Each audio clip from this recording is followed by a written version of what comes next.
Hey guys, welcome to my channel. It is me. If you like true crime, creepy or disturbing things, subscribe to my page below. Click on the bell button so you can get my notifications, and just give me some likes, comments, subscribe, anything to help me out, okay? So today I just want to give a trigger warning before I tell the story, because I know a lot of you are going to start listening and you're going to be like, why didn't she tell me? Why didn't she tell me that they had that this was in the story? I'm telling you now.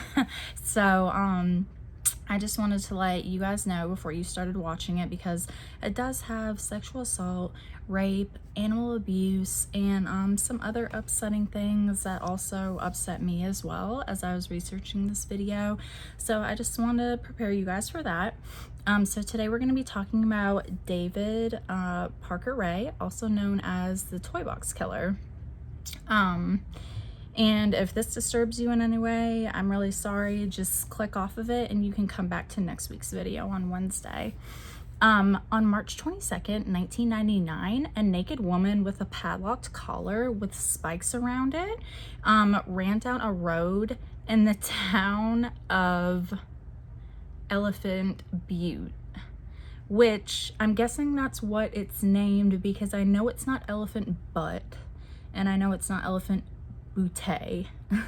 So that's my best guess. So these two towns are adjacent to each other, Elephant Butte or Butte and Truth or Consequences, which, who wants to live there? Truth or Consequences? Ma'am, can I have your address? Yeah, I live in 100 Dalmatian Road, Truth or Consequences, Florida. Like, just, I don't know, but I would not want to live there. It sounds like a very sketchy place. This woman that was running down the street was 22-year-old Cynthia Hadamio. She had been kidnapped several days earlier and only escaped after she obtained the keys from the people that kidnapped her. So when she was in the toy box, David's girlfriend Sydney, he left her with her while he was going to work. So he left the keys and everything with Sydney, his girlfriend. So Sydney gets a phone call. And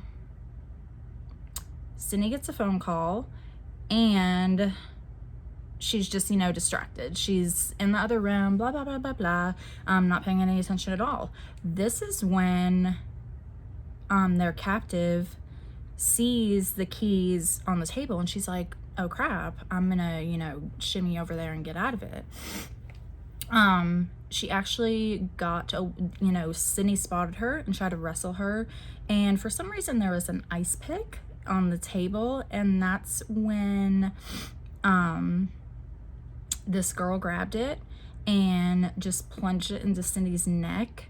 I'm not sure if it was her neck or like her temple. It didn't really say exactly, but after that she took off running out of the toy box as one would, and just ran as fast as she could. The town of Truth or Consequences had actually built a man-made lake, but this was out in the middle of the desert. So unfortunately the lake kind of brought around a lot of drifters and sex workers and prostitutes and drug addicts and things like that.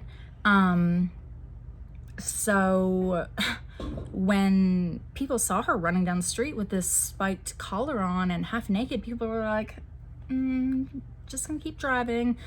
I don't see anything over there. So people kept, driving past her, and then somebody finally let her in to their house, and they called the police, and she got brought in. So who was the toy box killer, do you ask? The Toy Box Killer, David Parker Ray, was born on November 6th, 1939, making him a Scorpio. No wonder why he's such a weirdo. I'm just kidding. I'm just kidding. I love all signs, so it's okay. But he was a Scorpio. While he was growing up, his father was a super abusive alcoholic. He beat up him, his mother, and his little sister. And that's when they did get divorced because his mother just didn't want to go through it anymore. And they ended up living with David's grandfather, which was actually worse than his father because he was an abusive alcoholic also, which I'm not like smiling because it's funny or anything. It's just, it's messed up. It's really sad. Yeah, they got divorced when he was 10, and then they went to live with his grandfather, who was also extremely abusive and an alcoholic. David's father wasn't really around, but when he did come around to see David, he would bring him pornographic magazines.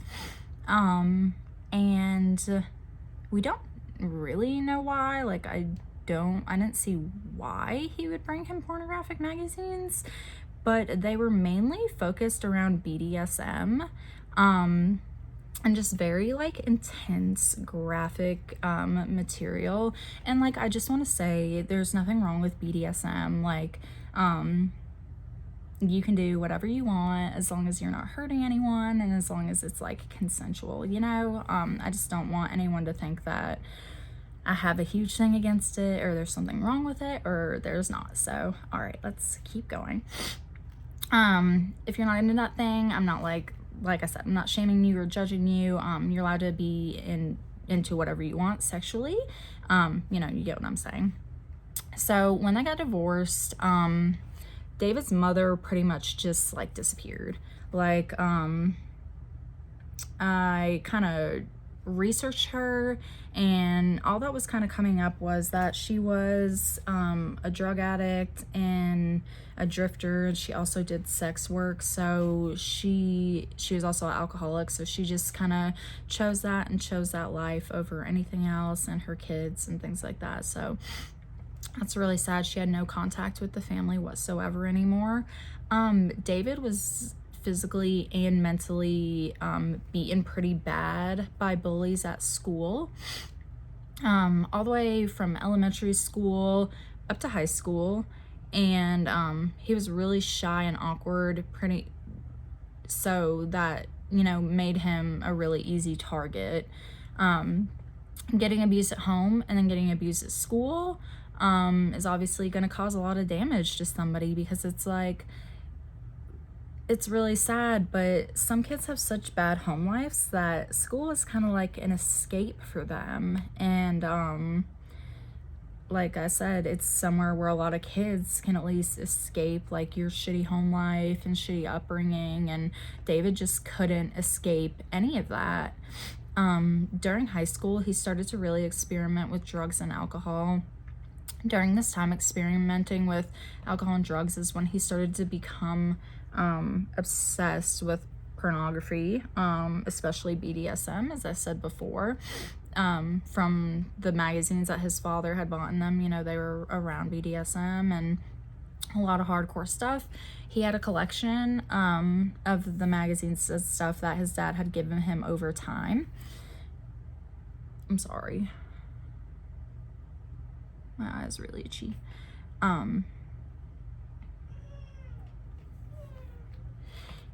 Actually, David's little sister Peggy found a bunch of his pornography at one time, along with photos and drawings. So that's really crazy. But he was 14 at the time, and at this time period, it was not normal for children to have, you know, these kinds of things. Peggy had not spoken to anyone about this until David's trial, like years and years later. On the outside looking in, David tried to make the best of his horrible upbringing. And he actually joined the army and tried to do better for himself and make better for himself, but and did receive an honorable discharge.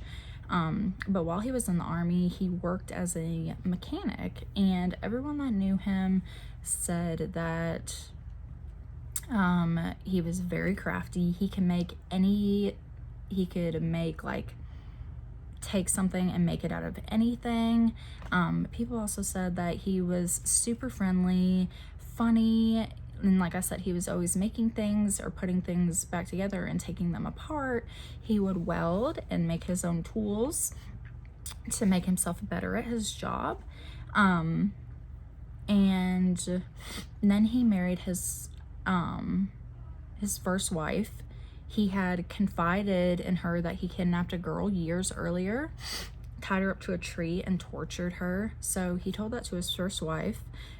She reportedly kind of took it with a grain of salt, because if somebody told me that, I'd be like, I'm calling the cops on you. No, I'm just kidding. But I mean, seriously, like that's a serious thing. So she thought he was just going through like some mental issues or something like that.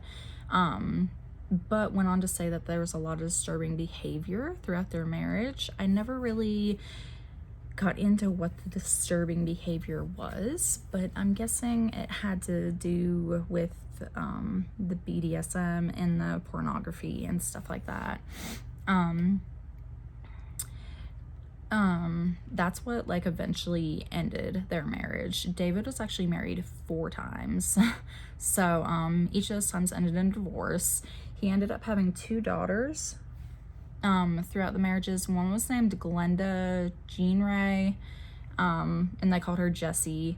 The other one, she seems like she doesn't really want to be involved in this story at all, so I could not actually find anything on her. So her nickname was Jessie. Remember that. There's a lot of stories in this name. Flash forward to his 50s. He lives in a small town called Elephant Butte, which I said was adjacent to Truth or Consequences. And like I said, that all the sex workers and drifters and all of them, they hung out around this big lake that they had made in the middle of the desert. So around this time in 1999, Elephant Butte and Truth or Consequences was the second city in America with the highest rate of crime. And that's probably due to him, because in the end you'll see how many people that he confesses to killing. You know, they were the highest crime rate. There was a ton of rapes, assaults, and sadly most of these assaults and rapes that had been going on were the sex workers and the women, the drug addicts that were being abused, because law enforcement isn't worried about those people. You know, I mean, let's just admit it. They don't, even to this day, there's no like sense of urgency to help or even, you know, even help those people at all. And it's just sad. But anyways, David is in Truth or Consequences. He had acquired and saved up, gotten some savings over the years, and he had a new girlfriend that he met at his work. He worked at the state park, and while Cindy was doing some community service, that's when they kind of hit it off and started dating. They lived together in a double mobile home in the middle of nowhere. They literally had neighbors, but it was like one of those situations where the neighbors were like so far away that you couldn't even see their house. You know what I mean? It's kind of like it looks like a big barricade where they live. Like there's fencing around it, and it's just like a huge property. So they just had all this space. So this is when David decided that it was time to finally fulfill his lifelong dream, now that he had the money and somebody else to help him, his wife Cindy, that they would build the TOYBOX, and between the two of them they spent $100,000 on an empty and soundproof trailer. The trailer was put in the backyard of David's home and was full of supplies, and I mean full. What kind of supplies do you ask? Well, I will tell you. Things from needles, saws, knives, surgical tools, straps, whips, a fur-lined coffin, chains, a ton of doctor's tools and supplies, ropes, clamps, and like a plethora of sex toys. David actually decorated the inside of the toy box with pornographic pictures or of women being tied up, being hog-tied, really intense pictures. Obviously, he had taken them, you can, tell. So, they were gagged, all that. Like I said before, David was a mechanic, so he took on a new hobby of building and creating his own sex toys. I am not going to put the picture up here, but one of the sex toys that he made was literally made out of a PVC pipe, like that you find at Home Depot, not sponsored. And it's literally, I'm not going to put any pictures of this because it's so graphic, but it's literally like this big around. Like, who is that going to fit into? Like, it's just, he's disgusting. It was humongous. Like I said, it was like this. And then he also had, at the base of it, there were a bunch of nails like sticking up all around it. And then coming up on the end of it were a bunch of nails sticking up and out of it. So obviously this sex toy was not made for any kind of pleasure. It was made for serious and a lot of pain. It's just, and he kept creating more and more sex toys. I mean, the pictures that the police have, it's like a picture and like the whole bottom part is bleeped out because it's just a ton of dildos and sex toys and everything else that he made to go inside of a woman. This is obviously made for pain, like I said. David also had ankle spreaders like they have at the gynecologist. So while the girls, after they had been like drugged, he would put them up and strap their ankles to the stirrups. And this wasn't like a normal gynecologist chair. This would rip your muscles apart and pop your hips even out. Like, I kind of feel like I'm getting sick. No, but your hips would pop out from that. It was, yeah, or you would get torn muscles. There was a mirror that David also mounted on the ceiling so that whoever was in the chair could watch what they were doing. I don't think I would want to watch. I'd probably have my eyes closed screaming the whole time. But anyways, he also made a wooden contraption that would bend his victims over and immobilize them, so either friends or anybody that wanted to come over could come over and just use this and use the women as they wanted. And David obviously didn't want consenting adults. He wanted to kidnap and create pain to his victims instead. And the fact that he involved animals in this is also really gross. I'm not going to tell you in details what he had these animals do, but I'm sure that you can already picture or like know or picture in your head, you know what I mean? You probably already know what he did. David did not want consenting adults. He wanted to kidnap them. So, like I said, the whole animal thing, disgusting. So on March 22nd, 1999, Elephant Butte. On this evening, David actually dressed up and impersonated a police officer so that he could kidnap somebody. So, and David dressed up, he acted like he was an undercover cop, and that's when he went down to the lake where all the sex workers worked.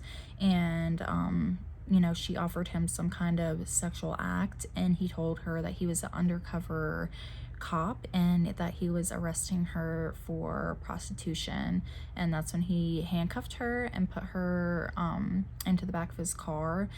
And then when he put her in the back of his car, he put the collar that had all the spikes all over it. So by that time, she was like, what the hell is going on? You know, I would be freaking out at that time.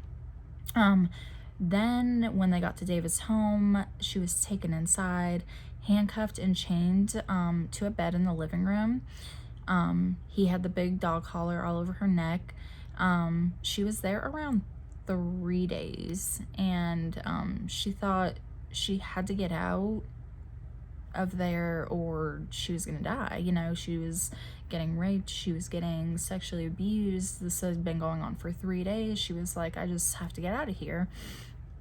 And that is when the next day comes and David has to go to work. So he leaves his girlfriend Sydney to watch this woman, but Sydney makes a mistake. So Sydney gets a phone call and she's like, blah, blah, blah, blah, blah, blah, blah, blah. I'm not paying attention to this lady in the other room. Well, whatever. You know, she's not even thinking about it. This is when the woman looks over and sees that Sydney left the keys on the table. So while she's in the other room, this girl scoots, you know, she has her hands behind her back. She's handcuffed. So she scoots over and gets the keys, and her adrenaline's going and she's shaking. You know, when your adrenaline's going and you're shaking and you're just trying to hurry up. And that's when Sydney heard her in there and she was like, oh shit, gotta go, bye. And she hung up on her. Well, she ran in there and she tried to get the girl, you know, from running away. She had already gotten the keys off, and that's when the girl took an ice pick and put it right into Sydney's neck. It's either her neck or her ear, but that's how she got out of there. And she ran through the front door of the TOYBOX and never just kept on running and never looked back. And this is the same girl in the beginning that was running down the highway that everyone just kind of kept passing, and that lady finally let her into her house and they called the police. I'm sorry, hold on just a second. My allergies are killing me. I feel like I can't swallow. So yeah, when she finally got to the house, they called the police and everything. That's when the police took her to the hospital for cuts and wounds. But sadly, when the police were asking this girl, Cynthia, what had happened, she was trying to think of everything and anything, like anything that was coming back to her, any details, anything at all. But she couldn't think of it. And that's when the cops were like, we're not believing anything you say because you can't remember anything. So obviously you were on drugs. You're a sex worker, so this isn't really... There was, unfortunately, the cops didn't think there was much credibility to Cynthia's story. Like I said, seeing as she was a sex worker. While she's in the hospital talking to police, Cynthia looks over and actually sees a lady walk in, and guess who it is? It is Cindy. So Cynthia starts freaking out, telling the cops, you know, that's her, that's the lady that had me in the toy box, that's the lady that I stabbed in the neck, I told you. So Cynthia starts freaking out, telling the cops that's her and to get her. The police end up questioning her, questioning Cindy now before they go down to David's house and before they go down to the toy box. And that's when they end up searching the home because of things that Sydney had told them. And they see that it's just like a total disaster. There's chains everywhere around the bed. Also, where Cynthia told police, there was a bucket of that they made her use the bathroom in, like a bucket of waste, and she had told the police that before when they questioned her, so they were like, oh, there's a bucket of waste, this is getting credible, like she is remembering things and she does know what they're talking about, she's not lying. There was a broken lamp, on the floor, and the ice pick, and everything that Cindy had told them. So, or Cynthia had told them. So, that's when Cindy and David were taken into the police station for questions. And when the police were searching the home, they go into the backyard, and that's when they see the trailer. They go into the trailer, and that's when they see a bunch of different signs hanging from the toy box. So the first one was labeled Satan's Den. The next one said the lure of Satanism, and the final sign is what makes investigators see Satanism as David's motive for kind of all this. Next to this was a tripod with a RCA camcorder pointing towards the gynecologist's chair. That's when they also found a clipboard with a bunch of names on it that looked kind of like a roll call list of victims that he kidnapped between 1993 and 1997. There were tons of dates on that clipboard, and investigators think or know that it's kind of like a tally mark of all the assaults that he had committed. He also had a board on his wall with all of his victims tied up, gagged, hog-tied, and to be looking in so much pain. That's when investigators started looking more into the tape on the camcorder, and that's when they see a lady next to David.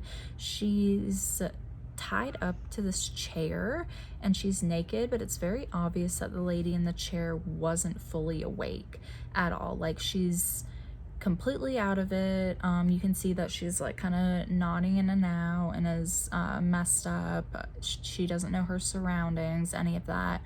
Then they start listening to a tape and a voice recording comes on, and you see David hit record on his tape player. He would then play an audio tape for all his victims before he would assault them. He would tell them what kind of torture he would be doing to them and how he would be doing so. Throughout the whole recording, he pretty much rambled for like 40 minutes. He's so boring. I hate him. But he did that on the voice recorder. So the police are trying to figure out who the lady is in this recording. You know, they're looking at her, it's really fuzzy, and they recognize that she has a tattoo on her calf. But it's amazing how they find this out, because the tattoo is so grainy. Like, it's like, and it's not like roses on your hand like everyone has now. It was like a really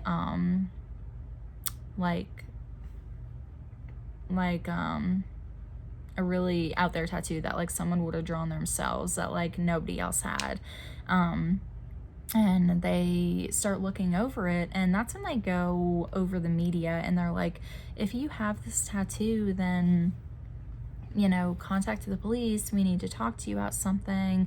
And this is when somebody named Kelly contacts them and says, you know, I'm gonna come to the police station and talk to you, that's my tattoo. So she goes up to the police station and she wants to know what they want with her.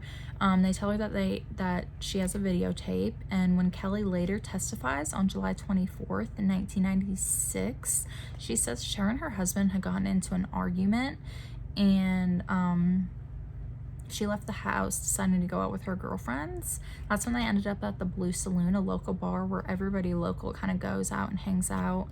They decided to just go out and have some pool and drinks, and guess who was there? Jessie. I told you guys that there were a lot of names in here, but do you guys remember who Jessie is? Yeah, it was David's daughter. She only had one beer but was feeling really sick and nauseous and wanted to leave. So that's when she asks Jesse for a ride home. And at that point, she doesn't remember anything at all. They later find out that Jesse had put something in Kelly's drink. And instead of driving her home, she actually drove her to David's trailer. Once she got there, she immediately locked her up in the toy box. Kelly woke up blacked out several times, and she went through days of being consistently drugged, raped, and tortured. David thought she was dead, and actually tries to bring her to the road to dump her body, and that's what he does. He brings her over and just kind of dumps her body on the side of the road. That's when another man finds her and actually ends up taking her home. At the time of Kelly coming home, her husband thought she had been cheating on him since she had been gone for 3 days, or thought that she had been on some kind of drug binge. He didn't believe her story at all when she told him that she had been kidnapped and raped and tortured, and they actually got divorced. And this all happened in like a period of a week. So after they get divorced, Kelly moves out to Colorado, and Kelly sadly had nightmares from this trauma, which anyone would have gone through this. She was having dreams of either being raped, tortured, and just thought it was all like the stress that was going on in her life. So when she went to talk to the police about her tattoo, they questioned her if she remembered anything about this house, where it was located, or if she remembered who this guy was, anything of that. And that's when police investigators brought up the VHS tape and showed her, which I can't even imagine watching myself like nodding in and out of consciousness and being drugged and abused and watching all this. It's really sad, and it's just disgusting. But this starts to kind of piece everything together for Kelly, and she starts remembering, putting the pieces together. And this is when the media ends up putting the story out there. And once the media put it out there, another victim had actually come forward. Her name was Angelica. She came forward right after this because she had reported to the police many times before that this had happened to her also. But like I said before, being a sex worker and a drug addict, sadly the police never took her seriously. But she said the same thing happened to her, and the police just kind of brushed it off. Investigators ended up talking with David's new girlfriend, Sydney. Sydney said, was said to love Christian music, her small dog, and just anything Christian, which she totally sounds like a Christian, right? She said she had participated in multiple assaults and was willing to give police anything or any kind of information that they needed so that David would get in trouble and not her. She kind of just pulled everything out from under him. She gave the police all of this information about David for her to get a lesser sentence. Sydney actually told them that David knew he had been tipped off by the FBI.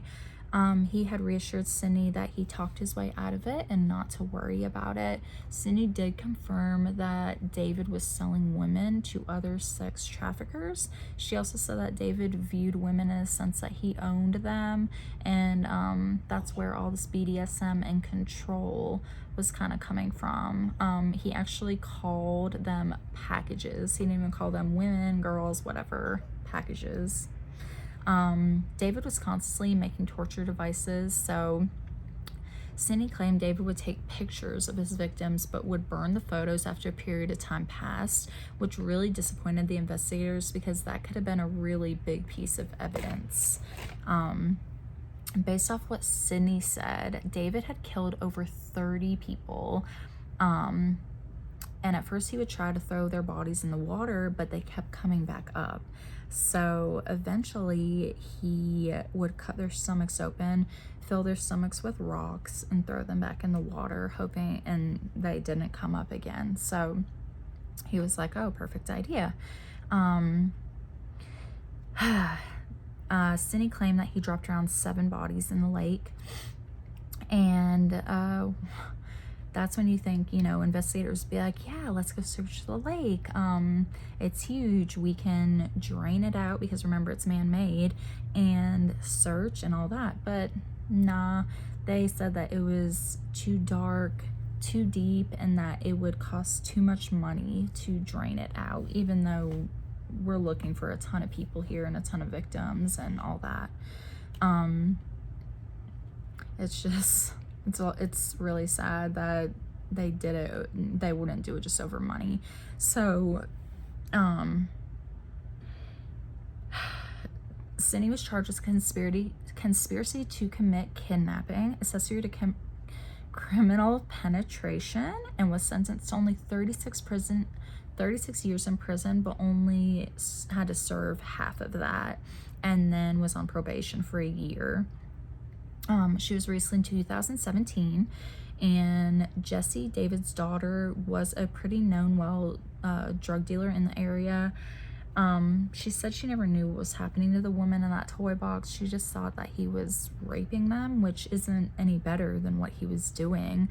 But it was actually Jessie was the one that tipped off the FBI and told them that her father was selling these women and doing a lot of sex trafficking and selling them through sex trafficking and stuff like that. She was the one on the videotape, and she was told police that Jessie was the one that had drugged her. So Jessie drugged her, but then she brought her to her dad. So she didn't do anything beyond that except for get the victim for him or for her dad. So she was arrested on April 26, 1999, and she was released after only serving 2.5 years in jail.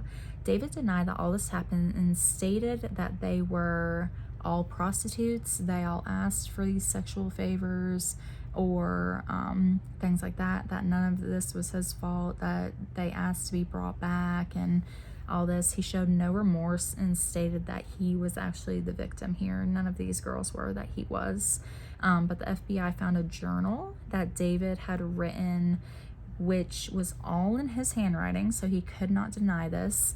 Every name of the victim and the procedures or things that he did to the victim. So thank God that they found that book, or they would have had a lot less evidence. So even though they didn't have any bodies on David, the FBI found that they had a really strong case, especially after finding the journal. Even though he was found to only be responsible for 3 murders, they believe he raped, tortured, and killed over 60 women in the course of his lifetime, even though they were never even able to find any remains. But on May 28th, 2002, David suffered a massive heart attack, and that is his karma for doing all this to these women. So I'm actually going to end the story right now because David died of a massive heart attack. Jessie's out of jail, and the story kind of ends here. But let me know in the comments below how you like this kind of story. Is it too graphic for you? Is it too gruesome for you? Just let me know. I don't mind any constructive criticism. Let me know what you think of Jessie and David's sentencing. I think that they got way less sentencing than they should have deserved, for sure. That just doesn't make sense to me at all. But I will see you guys next Wednesday for another true crime video, and I hope you all have a great week. I love you all. Bye.